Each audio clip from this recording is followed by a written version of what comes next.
자, 오늘 우리 렘넌트 워십 오늘 처음 드려지는 그 시간인데요. 정말 오늘 모든 예배를 허락하시고 이 모든 예배를 지금까지 인도하신 그 하나님 앞에 앞으로도 일하실 하나님 신뢰하고 다시 한번 우리 영광의 박수 올려드리겠습니다. 아멘.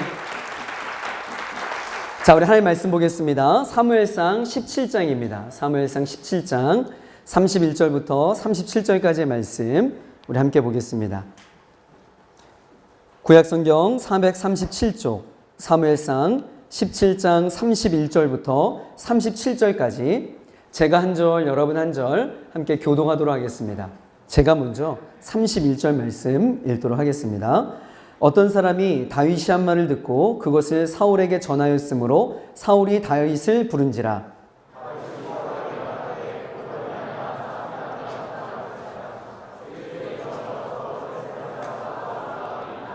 사울이 다윗에게 이르되 내가 가서 저 블레셋 사람과 싸울 수 없으리니 너는 소년이요 그는 어려서부터 용사임이니라.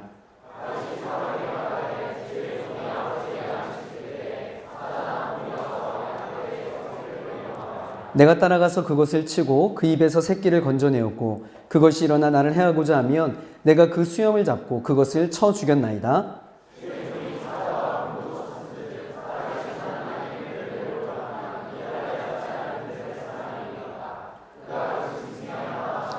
함께 읽습니다.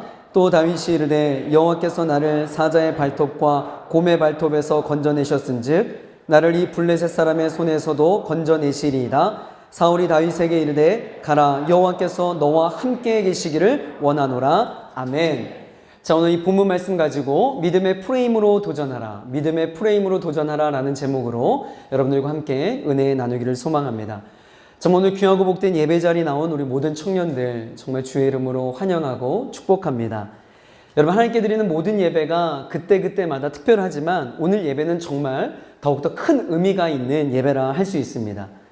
여러분, 우리가 믿는 하나님은요 우리보다 먼저 앞서서 일하시는 하나님인 줄 믿습니다. 하나님은요 우리와 우리 공동체를 향한 큰 계획을 가지고 계십니다. 그것을 섭리라고 하는데 오늘 이 예배는 하나님의 놀라운 섭리의 여정 가운데 있는 예배입니다. 수년 전부터 하나님께서는 이 오륜교회에 화요 주임제 기도회라는 그 예배를 허락해 주셨습니다. 그래서 다양한 사역자를 통하여서 또 다양한 성격으로 변화되어지면서 그 시기에 가장 맞는 청년들의 예배 모임을 허락해 주셨죠. 소수의 예배자들로 시작했던 이 모임이 이제는 마침내 하나님의 때가 되어서 우리 청년국이라고 하는 렘넌트 청년국을 허락하시고 이제 우리 청년국을 대표하는 영적인 브랜드로서 온전한 성격의 청년 예배 모임이 되었다는 것은 정말 놀라운 하나님의 은혜요 섭리라고 할 수 있습니다. 여러분, 이것은 결코 우리가 기획한 것이 아닙니다. 우리의 필요에 의해서 만든 것도 아닙니다. 하나님께서 이 모든 것들을 기획하시고 하나님께서 지금까지 인도하셨는 줄 믿습니다. 아멘. 여러분, 우리 청년국의 이름이 뭐죠? 렘넌트 청년국입니다. 렘넌트는 남은 자라고 하는 뜻이죠. 여러분, 이 시대의 남은 자로서 우리가 가장 완수해야 될 그 첫 번째 사명은 무엇이냐면 하나님의 마음을 시원케 해드리는 그런 예배자의 삶을 살아야 하는 줄 믿습니다. 하나님께서 그 뜻을, 그 비전을 이루기 위하여서 하나님께서는 이 시대의 청년들을 일으키실 것입니다. 왜 하나님께서 그들을 부르시고 일으키실까요? 예배가 무너져가는 이 시대 가운데 하나님을 예배케 하기 위함인 줄 믿습니다. 그래서 이제는 우리가 이전까지 화요 주임제 기도회라고 불렸던 이 예배의 명칭을 이제 오늘 예배부터 렘넌트 워십이라고 명칭하고 남은 자로서의 가장 큰 사명인 하나님 앞에서의 온전한 예배를 드리기 위하여 몸부림치며 나아갈 것입니다. 그 영광의 그 첫 현장에 저와 여러분이 이렇게 예배자로 서 있는 것입니다. 몇 주 전에 우리 렘넌트 워십팀과 함께 이 예배를 시작하면서 청년들과 함께 나누었던 그 워십팀과 함께 나누었던 말씀이 있습니다.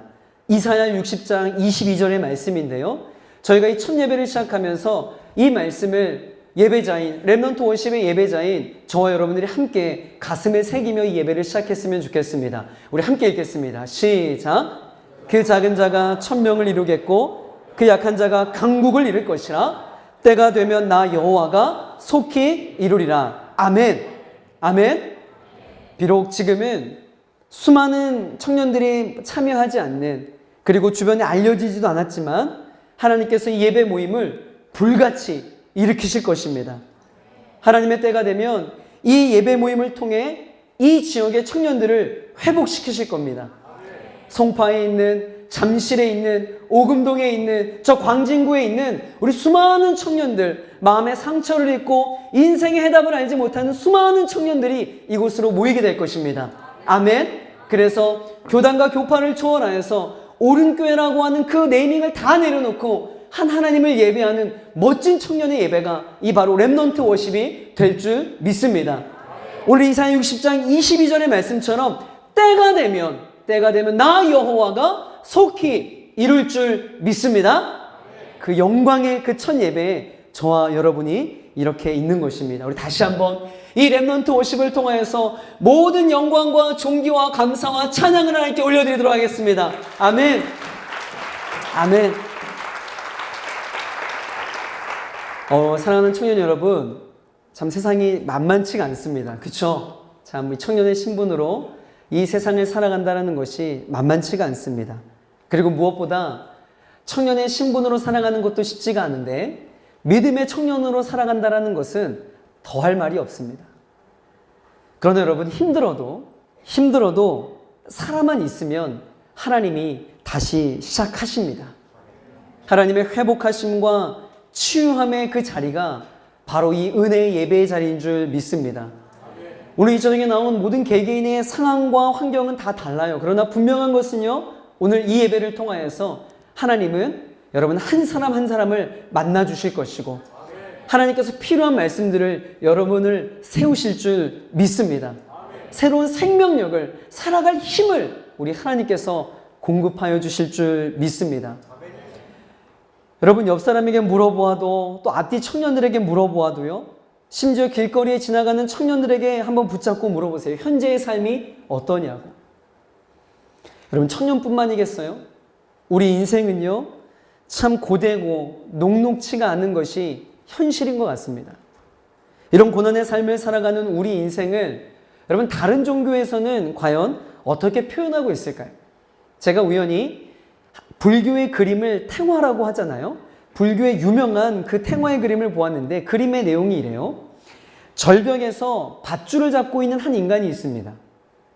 절벽 아래에는요, 악어가 입을 크게 벌린 채 인간이 떨어질 것을 기다리고 있어요. 가까스로 붙잡은 이 밧줄을 이 생쥐가요, 조금씩 갉아먹고 있습니다. 그런 상황에서 그 인간은 벌집에서 한 방울씩 떨어지는 그 꿀을 받아 먹기 위해 안간힘을 쓰고 있는 모습이 그 우리의 인생을 표현한 그 그림이었어요. 이 그림을 보면 참 암담했습니다. 야, 이것이 우리가 말하는 인생일까 싶을 정도로 비관적이었어요. 근데 이것은요, 단순히 불교라고 하는 특정 종교에서만 말하는 인간론이 아닙니다. 그럼 성경에서는 우리 인생에 대해서 어떻게 이야기하고 있을까요? 시편 90편 10절에 보면 이렇게 이야기합니다. 자, 우리 함께 읽겠습니다. 시작. 우리의 연수가 70이요 강건하면 80이라도 그 연수의 자랑은 수고와 슬픔뿐이요 신속히 가니 우리가 날아가나이다. 여러분, 성경에서도 우리의 수고와 슬픔이 가득한 것이 우리 인생이라고 분명하게 말하고 있습니다. 이것은 단순히 이게 성경의 말씀을 빌리지 않더라도 우리의 실존적인 삶의 환경 속에서 저와 여러분들이 충분히 직접 경험을 통해 알 수 있는 바고 여러분들도 인정할 수밖에 없는 인생에 대한 정의가 아닐까 생각합니다. 여러분, 오해하지 마세요. 저는요, 인생이 비관론자가 아닙니다.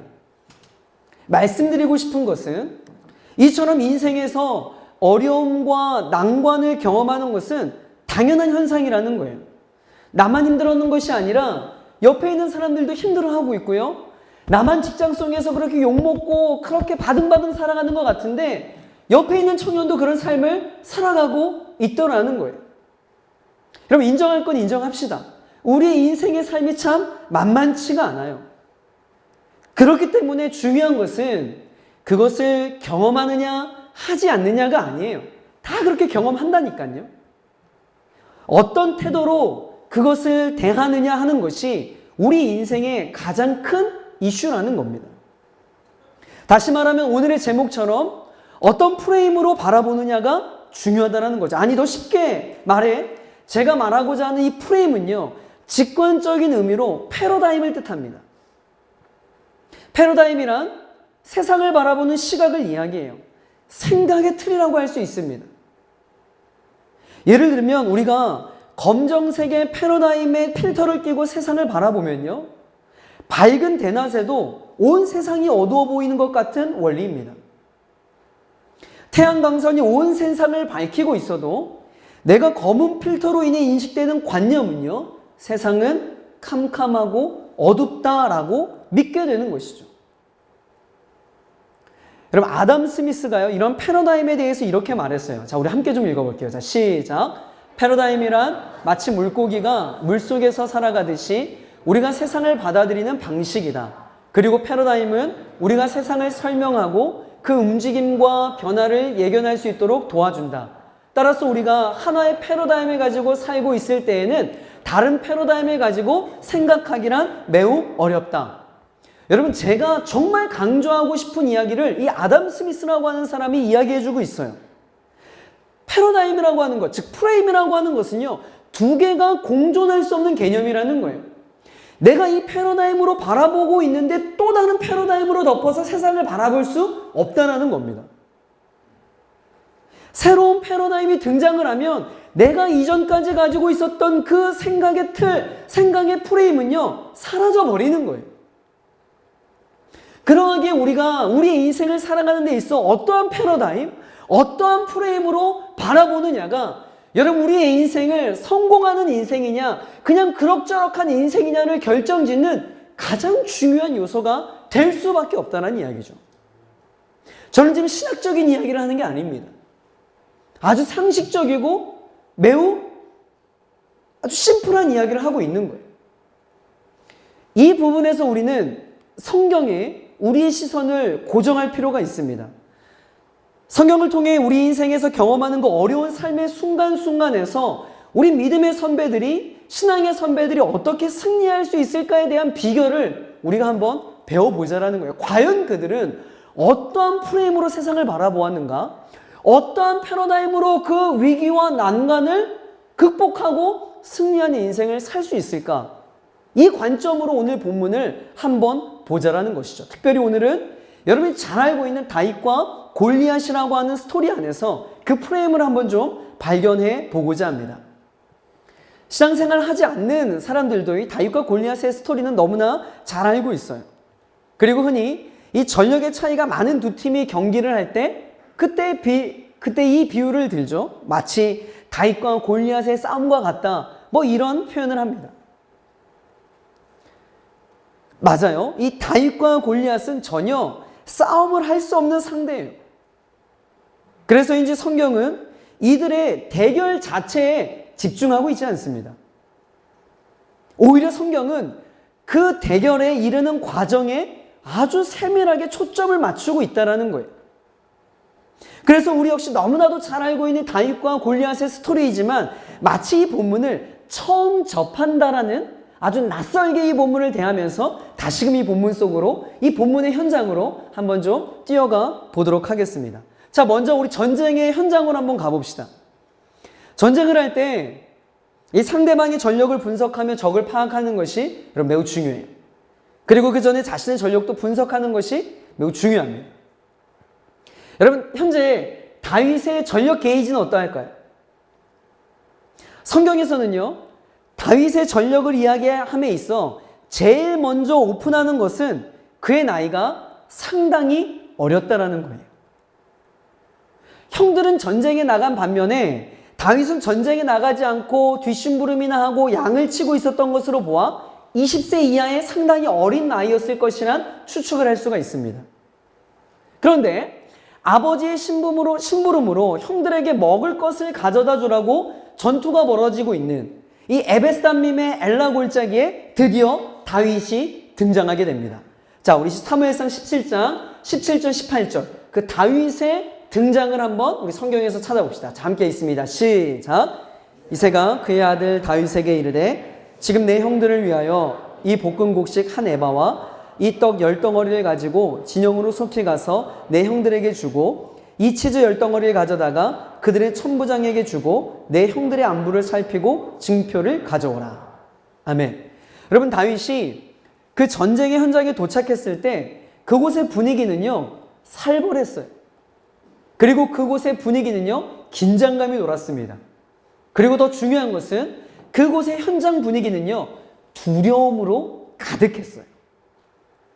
무시무시한 골리앗이라고 하는 존재에 완전 쫄아서 오금이 저려 이스라엘 백성들은 어쩔 줄 몰라 하고 있었던 그 상황이 다윗이 등장했던 그 엘라 골짜기의 첫 인상이었습니다. 다윗이 그 현장을 보게 된 겁니다. 이스라엘 백성들과 동일한 현장을 보았어요. 그 앞에 있는 이 3m에 가까운 키에 최소 10kg에 육박한 창을 가볍게 휘두르고 있는 골리앗이라고 하는 대상을 다윗도 보았고 이스라엘 백성도 보았고 사울도 보았어요. 동일한 현장을 보았습니다. 여러분, 제가 위에서도 이야기했듯이 이 본문에서 강조하고 있는 것은 우리의 상황, 또 우리가 경험하고 있는 고난의 현장에 대한 이야기가 아니라는 거예요. 그 고난과 어려움의 순간은 다시 강조합니다. 이스라엘 백성도 다윗도 사울도 다윗의 형들도 모두 다 동일하게 경험하고 있는 것입니다.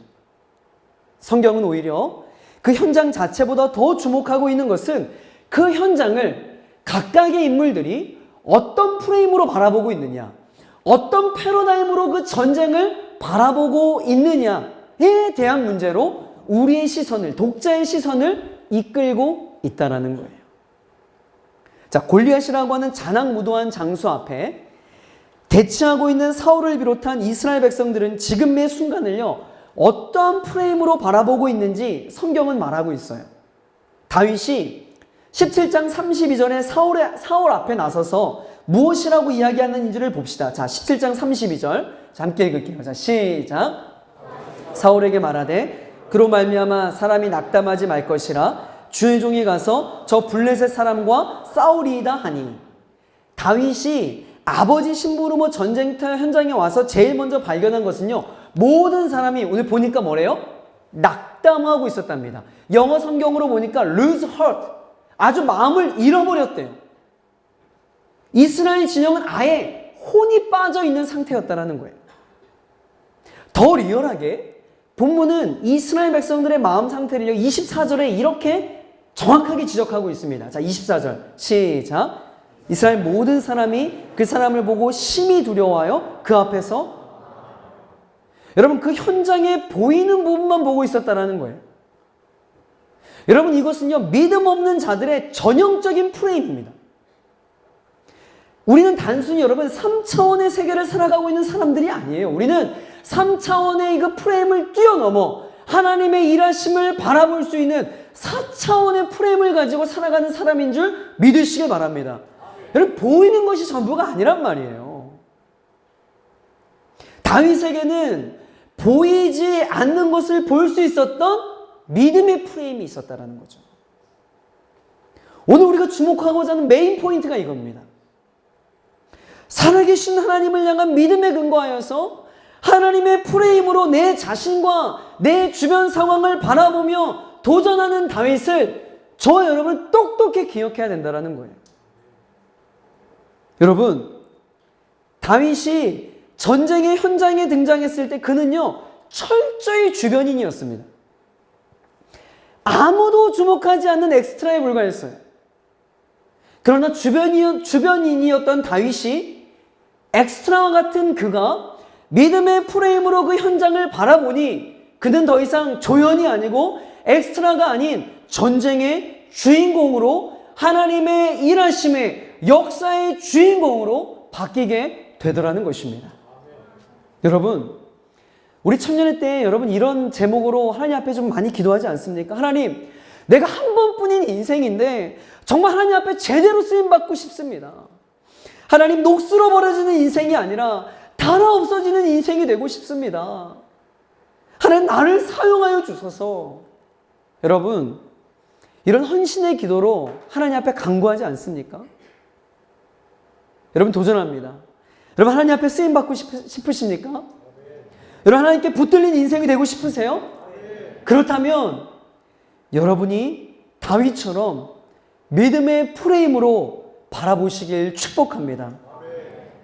영적 능력이 철저히 무시당하는 이 시대에서 보이지 않는 것을 볼 수 있는 믿음의 사람을 하나님은 찾고 계십니다. 우리가 믿음의 프레임으로 나를 바라보고 시대를 바라보고 이 세상을 바라보며 나아간다면 하나님은요, 여러분을 더 이상 주변인의 인생이 아니라, 그런 조연과 같은 인생이 아니라, 엑스트라와 같은 인생이 아니라 하나님 나라의 주인공으로 세우실 줄 믿습니다. 여러분 잘 알고 있는 그 생택지 베리의 어린 왕자라는 이 책을 잘 알고 있을 거예요. 그 책에 보면 이런 내용이 나옵니다. 중요한 것은 눈에 보이지 않는다. 지금 우리가 보고 있는 것은 단지 껍데기에 불과하다. 중요한 것은 눈에 보이지 않는다.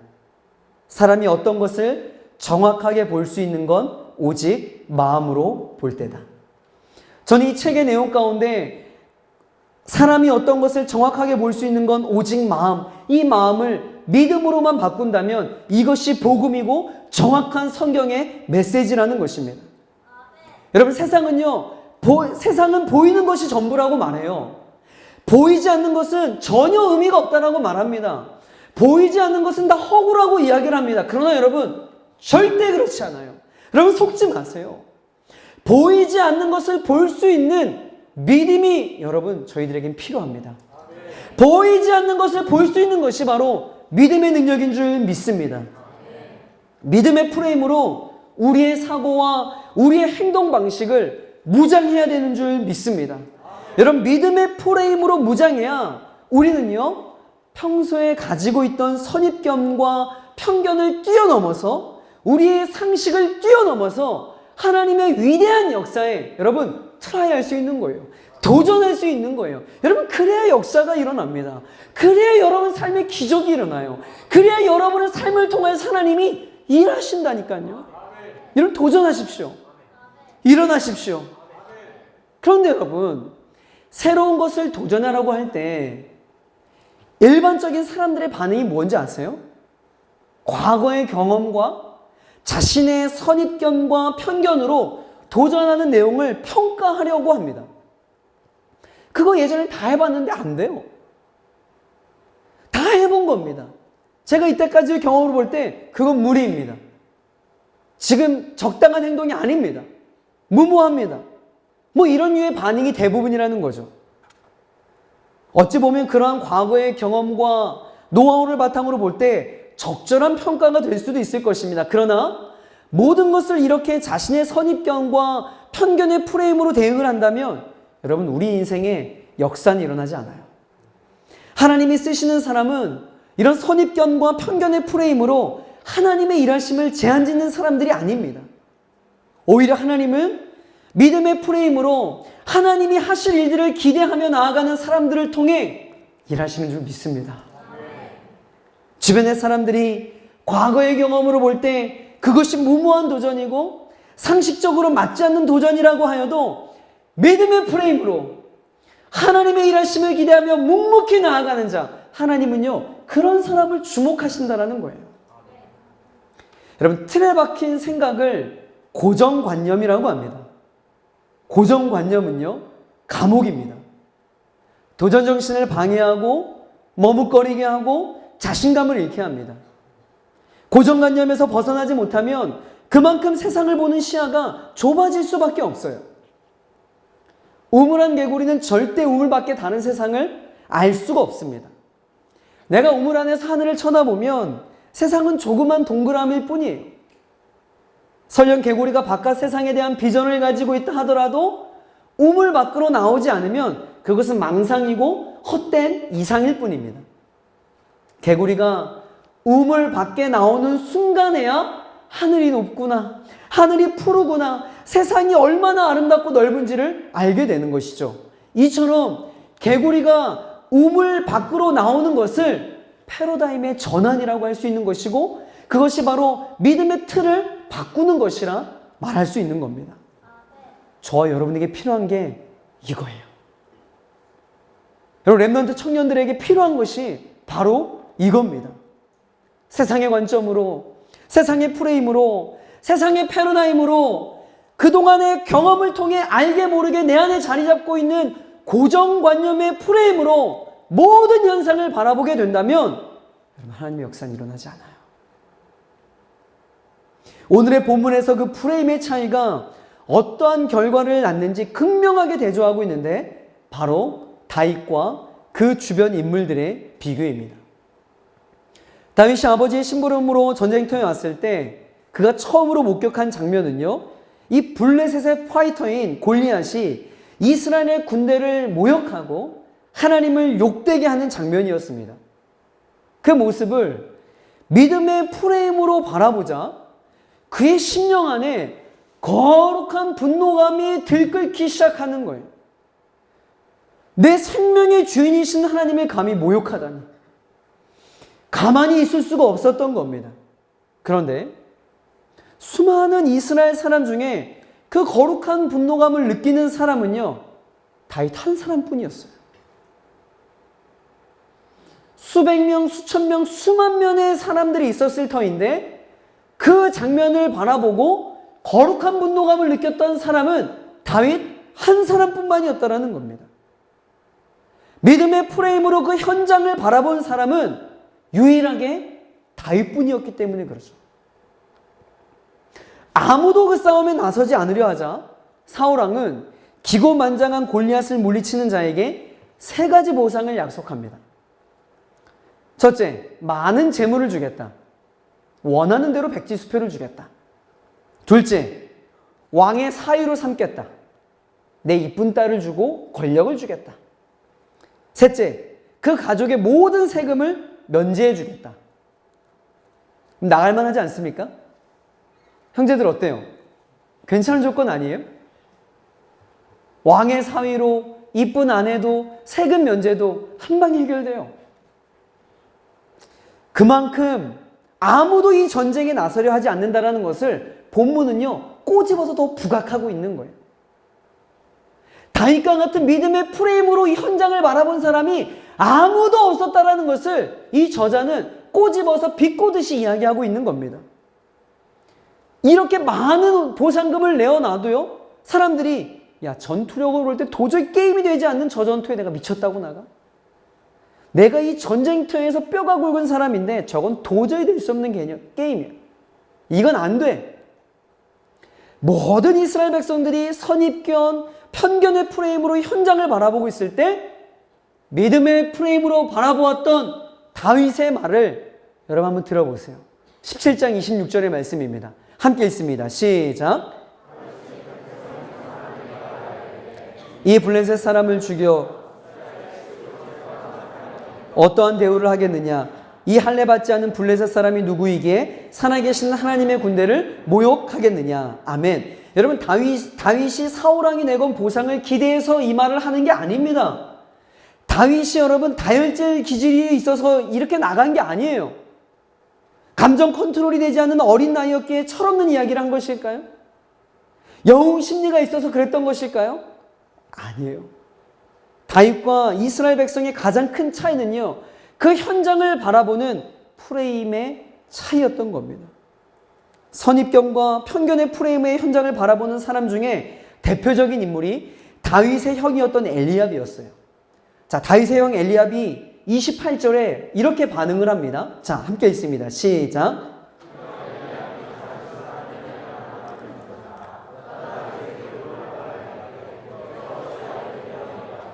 들에 있는 양들을 누구에게 맡겼느냐? 나는 내 교만과 내 마음의 완악함을 아노니 너희가 전쟁을 구경하러 왔도다. 여러분, 엘리압이 다윗의 언행에 노를 바라고 있어요. 뚜껑이 열린 겁니다. 여러분, 이 현장을 가만히 분석하면 왜 뚜껑이 열렸을까요? 엘리압의 심리 상태를 우리가 잘 유추해 봐야 돼요. 다윗의 언행이 이 맏형이었던 엘리압의 열등감을 건드렸던 겁니다. 자신은 맏형임에도 불구하고 두려워 블레셋에 대해 싸우지 못하고 벌벌 떨고 있는데 감히 막내가 나와서 늘 도움을 받고 연약함의 상징이었던 그 막내가 나와서 자신이 하고자 했지만 용기가 없어 나서지 못한 그 모습을 보여주고 있는 거예요. 믿음의 프레임으로 바라보지 못하고 자신의 생각과 열등감으로 가득 차 있는 사람은요, 하나님이 사용할 수가 없어요. 하나님은 그의 이런 중심을 먼저 파악하고 계셨어요. 그래서요, 16장 7절에요, 이렇게 이야기해요. 함께 읽습니다. 시작. 그의 용모와 키를 보지 말라. 내가 이미 그를 버렸노라. 내가 보는 것은 사람과 같지 아니하니 사람은 외모를 보거니와 나 여호와는 중심을 보느니라 하시더라. 아멘. 여러분, 이 유명한 말씀이 여기에 나온 거예요. 많은 사람들이 엘리압의 용모와 키와 그 준수함을 보고 마음을 뺏겼는데 하나님은 그 중심을 아셨던 거예요. 열등감과 세상의 프레임으로 바라보았던 그 사람은 내가 쓰지 않겠다라는 겁니다. 여러분, 한번 생각해 보세요. 열등감이라고 하면 누구보다 다윗이 가장 큰 열등감에 사로잡혀 있어야 되는 인물이 아니었을까요? 열등감의 대마왕. 여러분, 이게 다윗이 아니에요? 그러나 다윗은 믿음의 눈으로 열등감이라고 하는 말뚝을 뽑아버리는 사람입니다. 고정관념은요, 이 열등감은 덩치가 큰 코끼리를 묶어두는 작은 말뚝과 같습니다. 여러분, 태국이나 캄보디아 가면 코끼리 같은 쇼하는 거 한 번쯤 보시죠? 그죠? 성내동을 벗어나지 않으시죠? 그죠? 있어요. 가면 여기 서울랜드 이런 데 말고 태국 이런 데 가면 돈 주고 이렇게 보는 데 있어요. 가면 그 덩치가 큰 코끼리가 묶여져 있는데 발에 그냥 밧줄 하나에 묶여져 있어요. 그리고 코끼리가 그 밧줄 길이만큼 요만큼 지름을 돌아다니면서 이게 내가 경험하는, 내가 갈 수 있는 최상이구나 를 생각하면서 고기 주위만 맴돌고 있습니다. 그게 자신의 한계라고 생각하는 거예요. 왜요? 그것은 고정관념인 작은 말뚝에 학습되었기 때문입니다. 발이 묶여있으니 벗어날 수 없다고 스스로를 고정시킨 결과예요. 여러분, 믿음의 사람들도요, 이 작은 말뚝에 묶인 거대한 코끼리처럼 자신의 능력, 자신의 신분을 망각한 채 그렇게 묶여가지고 노예처럼 그렇게 살아가는 크리스찬이 얼마나 많이 있는지 모릅니다. 나 같은 사람이 어떻게, 나 주제에 무슨, 내 믿음이 부족해서 내 머리로는 건 할 수 없어. 나는 안 돼. 나는 안 돼. 여러분, 코끼리가 말뚝을 벗어나는 길은요, 간단합니다. 나는 원래 힘센 동물이라는 것을 믿고 힘을 내어서, 힘도 아닙니다. 믿음의 첫 걸음, 한 걸음만 내어 놓으면 그 말뚝은요, 그 고정관념과 그 열등감의 말뚝은요, 순식간에 뽑히고 푸른 초원으로 나아가 야생의 코끼리로 살아갈 수 있는 거예요. 그리고 마찬가지입니다. 여러분을 발목을 조이고 있는 그 작은 말뚝이 뭐예요, 여러분? 나 같은 사람이 어떻게? 내 주제에 뭘? 나 같은 죄인이? 다윗에게 고정관념이라는 말뚝은요, 막내라는 위치였어요. 늘 약하고 도움을 받아야 하고 의존적인 이미지의 상징, 아무것도 할 수 없어서 형들은 뭐래도 나갈 때 늘 뒤치다거리나 하고 양이나 치고 그냥 그렇게 그냥 있었던 그 존재감 없었던 열등감에 쩔어있는 인물, 그 사람이 다윗이었어요. 그런데 여러분, 다윗이 패러다임을 바꾸니까요, 막내라는 작은 말뚝에 묶이지 않으니까요, 내가 곰과 사자를 쳐 죽이면서 하나님과 함께하면 거인이 될 수 있다는 것을 경험하며 믿음의 선포로 한 발 내어 나아가니까요, 아무도 인정해주지 않았던 그의 인생, 아무도 집중하고 관심 갖지 않았던 그의 인생, 열등감의 그 말뚝을 뿌리 뽑고 나왔더니 하나님께서 그를 통해 놀라운 일을 행하시더라는 것입니다. 그래서 다윗이 골리앗에게 도전장을 내밀었던 거예요. 사랑하는 렘넌트 청년들에게 묻고 싶습니다. 여러분을 묶고 있는 그 작은 말뚝은 무엇입니까? 자기도 모르게 무의식과 태도에 학습된 열등감일 수 있죠. 자기 비하, 자신감 결여, 부족한 환경, 부정적인 생각, 부정적인 말, 여러분의 가정, 여러분의 부모 탓, 여러분의 없는 스펙, 그러나 여러분, 그것은 거짓된 프레임입니다. 여러분을 통해 이루고자 하는 하나님의 원대한 꿈을 바라보는 믿음의 프레임을 장착하길 주의 이름으로 축복합니다. 하나님이 여러분과 함께 하심을 믿고 힘있게 믿음의 첫 걸음을 옮기시는 우리 믿음의 렘넌트 청년들 되길 주의 이름으로 축복합니다. 여러분, 다음으로 다윗이 시선을 돌려 바라봤던 인물이 누구냐면요, 사울 왕이었어요. 여러분, 성경에서 사울을 어떻게 소개하고 있는지 아세요? 사무엘상 9장 2절 봅시다. 자, 함께 읽습니다. 시작. 이스라엘 자손 중에 그보다 더 준수한 자가 없고 키는 모든 백성보다 어깨이만큼 더 컸더라. 이런 성경에서 뭔가 좀 하면 키가 다 커요. 저는 이 시대에 태어난 게 얼마나 감사한지 모릅니다. 여러분, 골리앗만큼은 아니었지만 사울 역시 평범한 사람이 아니었어요. 키가 어깨 이만큼 컸다는 것은 웬만한 덩치가 아니었다라는 이야기예요. 그리고요, 얼굴까지 준수했대요. 그리고 실제로 사울은 골리앗이라고 하는 장수를 만나기 전까지요, 잘 나갔어요. 승승장구했습니다. 14장 47절 봅시다. 자, 시작.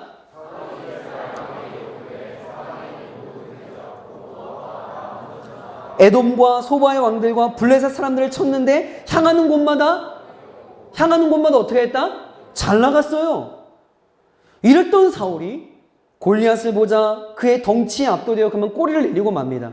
적장의 유형에 압도되어 하나님을 모욕하고 있는데도, 이스라엘 군대를 저주하고 있는데도 자신은 나가서 싸울 생각조차 하지 않고 더 자극적이고 더 큰 상금만 내걸고 자신의 희생양이 되어서 싸울 수 있는 그런 분위기만 만들고 있는 겁쟁이로 변해버린 사울을 보게 됩니다.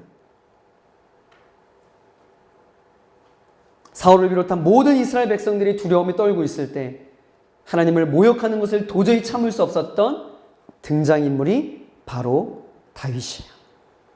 그런데 그 다윗의 등장조차 사울은요, 자신의 선입견, 이 편견의 프레임이라고 하는 것이 이처럼 무서운 겁니다. 사울의 등장을 뭐라고 또 평가하는지 아세요? 그 형 엘리압하고 똑같아요. 33절. 자, 33절 함께 읽습니다. 시작. 사울이 다윗에게 이르되 저 블레셋 사람과 싸울 수 없으리니 그는 어려서부터. 여러분, 발견하셨습니까? 이처럼 하나님이 쓰시는 사람과 버림받는 사람의 가장 큰 차이점은요, 프레임의 차이라는 것을 여러분 발견하실 수 있으세요?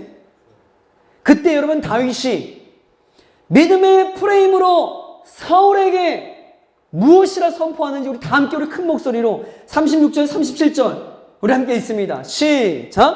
주의 종이 사자와 곰도 쳤은즉 살아계시는 하나님의 군대를 모욕한 이 할례받지 않은 블레셋 사람이리이까 그가 그 짐승의 하나와 같이 되리이다. 또 다윗이 이르되 여호와께서 나를 사자의 발톱과 곰의 발톱에서 건져내셨은즉 나를 이 블레셋 사람의 손에서도 건져내시리이다. 사울이 다윗에게 이르되 가라, 여호와께서 너와 함께 계시기를 원하노라. 아멘. 그러면 작은 프레임의 차이지만 그 결과는 완전히 다릅니다. 하나님 앞에서 어떤 인생이 되고 싶으세요? 세상의 평가에 신경 쓰기보다 하나님의 평가에 집중하는 저와 여러분 되길 주의 이름으로 축복합니다.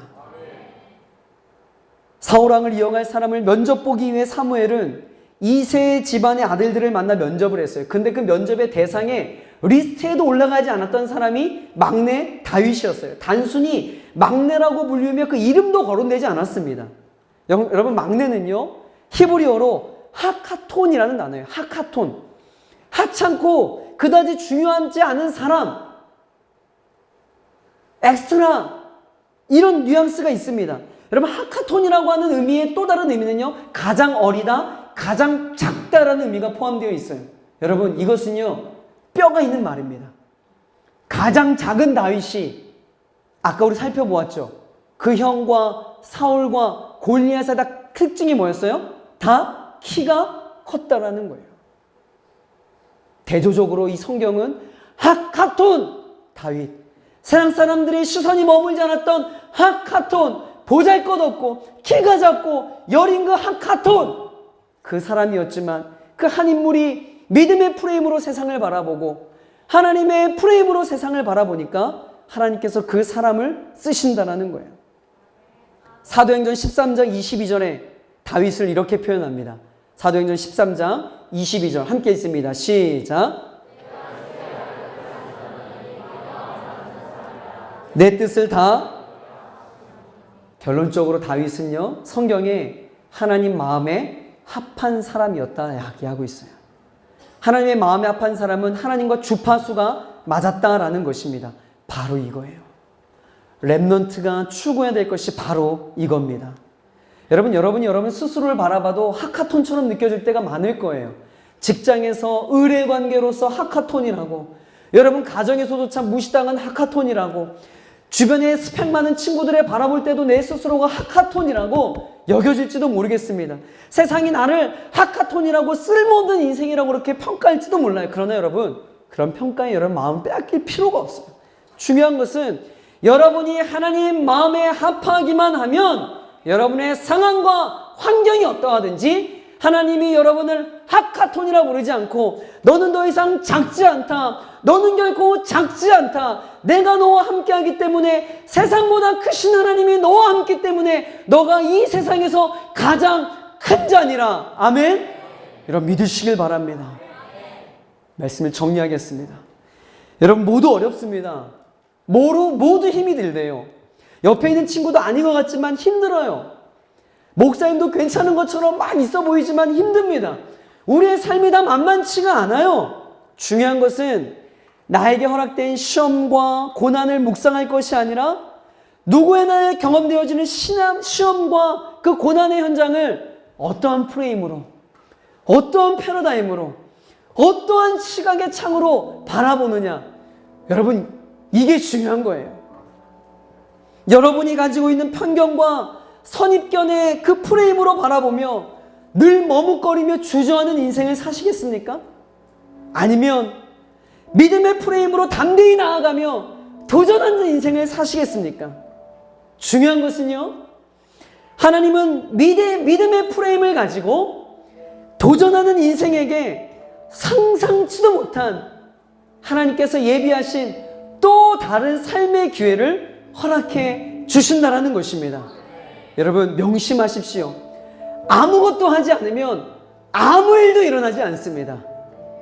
내가 작다라고, 가진 것이 없다라고, 하카톤이라고 여기며 아무것도 하지 않는 여러분 인생 가운데 죄송합니다, 아무런 일도 일어나지 않아요. 아무런 역사도 일어나지 않아요. 아무런 기적도 일어나지 않을 겁니다. 그러나 나는 작아도, 나는 아무것도 없어도, 내가 가지고 있는 스펙은 없어도, 내가 세상에 자랑할 것 아무것도 없어도 내 안에 계신 그 하나님은 세상보다 크신 하나님이기 때문에 내가 그 하나님과 함께 나아가면 내가 작은 자라 여기지 아니하시고 나를 큰 자라 여기신 하나님이 나와 함께하기 때문에 나를 더 이상 이 세상의 주변인이 아니고 이 세상의 엑스트라요, 이 세상에 스쳐가는 인생이 아니라 하나님을 이 땅 가운데 역사의 주인공으로 세우실 줄 믿으시길 바랍니다. 하나님은 그런 사람을 찾고 계세요. 하나님의 마음에 합한 이 시대의 다윗, 이 시대의 렘넌트를 하나님은 찾고 계십니다. 저는 오늘 이 예배에 참여한 우리 사랑하는 모든 렘넌트 우리 지체들이 하나님의 마음에 합당한 자로 이 시대 하나님의 마음을 시원케 해드릴 하나님의 사람으로 쓰임받기를 주의 이름으로 간절히 축복합니다. 우리 함께 좀 찬양하며 나아가겠으면 좋겠습니다. 우리 시간 나는 믿네 라는 찬양입니다. 이 가사가 우리 믿음의 고백이 되었으면 좋겠습니다. 내게 허락하신 이 시련을 통해 나의 믿음이 더욱 강하게 되어지고 하나님을 높이는 인생이 되겠노라라고 우리 찬양을 우리 믿음의 고백으로 남아 함께 찬양하며 나아가겠습니다. 내게 허락하신 시련을 통해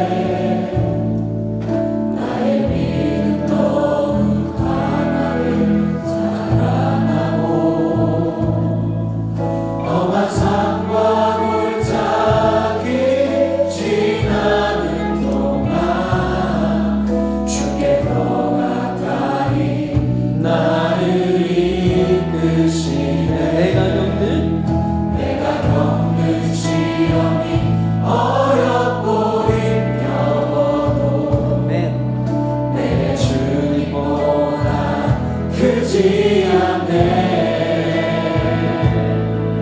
내 앞에 바다가 갈라지지 않으며 주가 나로 바람이 걷게 우리 함께 선포합시다. 나는 믿네. 나는 믿네 주의 능력으로 내 삶 새롭게 되리 나는 믿네 주의 능력으로 함께 나가리라 주와 함께 싸워 승리하리라 날마다 믿음으로 우리 다시 한번 찬양할 때 괜찮으시면 우리 다 함께 자리에 일어나서 우리 이 찬양을 함께 나가겠습니다. 다시 시련을 통해 나의 믿음 나의 믿음 너무 강하게 자라나고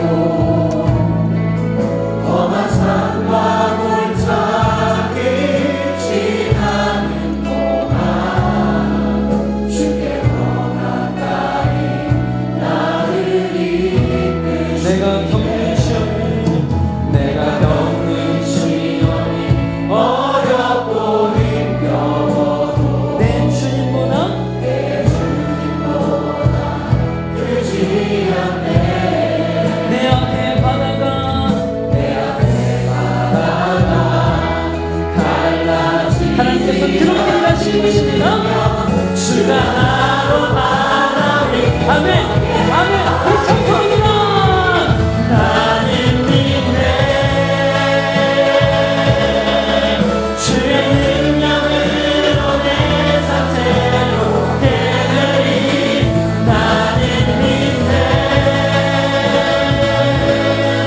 주의 능력으로 담대히 나가리라 주와 함께 싸워 승리하리라 날마다 믿음으로 우리 다시 한번 우리 영혼의 고백으로 나는 믿네.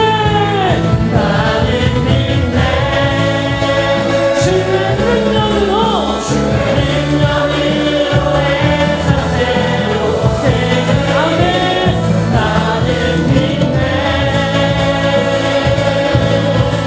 주의 능력으로 담대히 나가리라 주와 함께 싸워 승리하리라 날마다 믿음으로 나 살아가리 우리 함께 기도하겠습니다. 하나님, 내 주변에 일어나는 고난과 고통의 수많은 문제들이 있습니다. 청년의 때 해결되지 않는 비전과 진로와 결혼의 문제들, 여러분 이것들이 해결되지 않았던 것은 우리의 시선과 프레임의 문제였음을 우리가 먼저 인정해야 될 줄 믿습니다. 주님, 내가 주님을 믿는다고 하면서도 세상의 관점으로 바라보고 세상 사람들과 동일하고 생각하고 말하였던 것을 용서하여 주시옵소서. 하나님, 청년의 때에 멋지게 하나님 앞에 쓰임받고 싶습니다. 믿음의 프레임을 허락하여 주시옵소서. 내 안에 갇혀있던 불신의 오물에서 뛰어나와 마음껏 하나님의 일하심을 경험하게 하여 주시옵소서. 내 삶에 기적을 맛보고 싶습니다. 내 삶에 하나님의 일하심을 체험하고 싶습니다. 여러분, 중요한 건 여러분이 하나님의 마음에 합하느냐 아니냐에 달려 있습니다. 다윗처럼 하나님의 마음에 합한 자가 되게 해달라고 우리 이 시간 주님의 이름 한번 부르짖고 기도합니다. 이제 마침 하나님의 때가 되어서 우리 청년국이라고 하는 렘넌트 청년국을 허락하시고, 렘넌트는 남은 자라고 하는 뜻이죠. 하나님께서는 이 시대의 청년들을 일으키실 것입니다. 왜 하나님께서 그들을 부르시고 일으키실까요? 여러분, 모두 어렵습니다. 우리의 삶이 다 만만치가 않아요. 중요한 것은 나에게 허락된 시험과 고난을 묵상할 것이 아니라 믿음의 프레임을 가지고 도전하는 인생에게 상상치도 못한 하나님께서 얘기하신 또 다른 삶의 기회를 주신다는 것입니다. 내가 그 하나님과 함께 나아가면 나를 큰 자라 여기신 하나님이 나와 함께하기 때문에 이 시대의 다윗, 이 시대의 렘넌트를 하나님은 찾고 계십니다.